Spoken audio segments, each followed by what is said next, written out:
اسی طرح بیت الخلاء میں جانے کی کچھ مزید سنت اور مستحب اعمال یہ ہیں کہ بیت الخلاء میں اگر آدمی گیا اور تعویذ اس کے پاس تھا باندھا ہوا، تو ایسا تعویذ جس کے اوپر کپڑا چڑھایا گیا یا جس کو کسی کور وغیرہ میں چمڑے میں اس کو باندھ دیا گیا، تو ایسا تعویذ ساتھ لے کر جانا بھی جائز ہے۔ لیکن اگر ایسا تعویذ ہے جو کھلا ہوا ہے یا کچھ کتابچہ آدمی کے جیب میں ہے، جیسے دعاؤں کی کاپی وغیرہ ہوتی ہے بعض لوگوں کی جیب میں، تو اس کو بھی بیت الخلاء میں لے کر نہ جایا جائے۔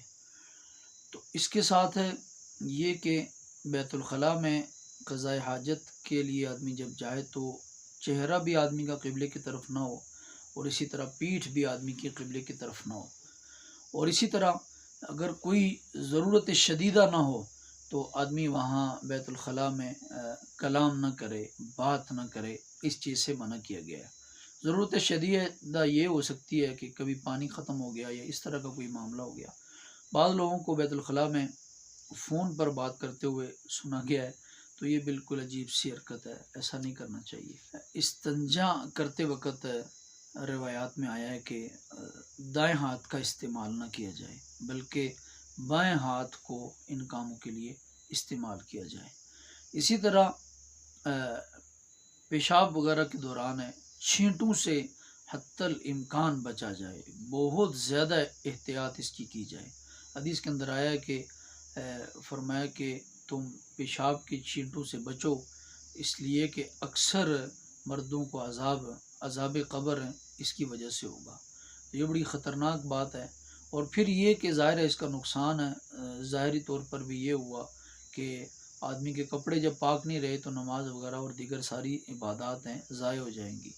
اور پھر یہ کہ آدمی جب ناپاک رہتا ہے تو اس کے اوپر بھی شیطانی اثرات اور شیاطین اور جنات کا تسلط ایسے لوگوں پر جلد ہو جاتا ہے، اور ایسے آدمی جو ناپاکی کی حالت میں رہتے ہیں ان پر شیاطین جلد اپنا اثر دکھا دیتے ہیں۔ اس لیے ان چیزوں سے بہت زیادہ بچنے کی ضرورت ہے۔ کھڑے ہو کر پیشاب کرنے سے منع کیا گیا ہے، اور ہاں کوئی بہت ہی ضرورت شدیدہ ہو، گھٹنے میں تکلیف ہے یا بیٹھنے کی جگہ نہیں ہے، یا جہاں پر گیا ہے مثال کے طور پر کسی ایسی شہر میں، کسی ایسی جگہ میں ہے جہاں پر بیٹھ کر پیشاب کے لیے جگہ بنائی نہیں گئی، تو یہ اس کی مجبوری ہے۔ لیکن عام حالات میں اس طرح یہ عمل نہ کیا جائے، بلکہ بیٹھ کر پیشاب کرنے کے لیے روایات میں حکم دیے گئے ہیں۔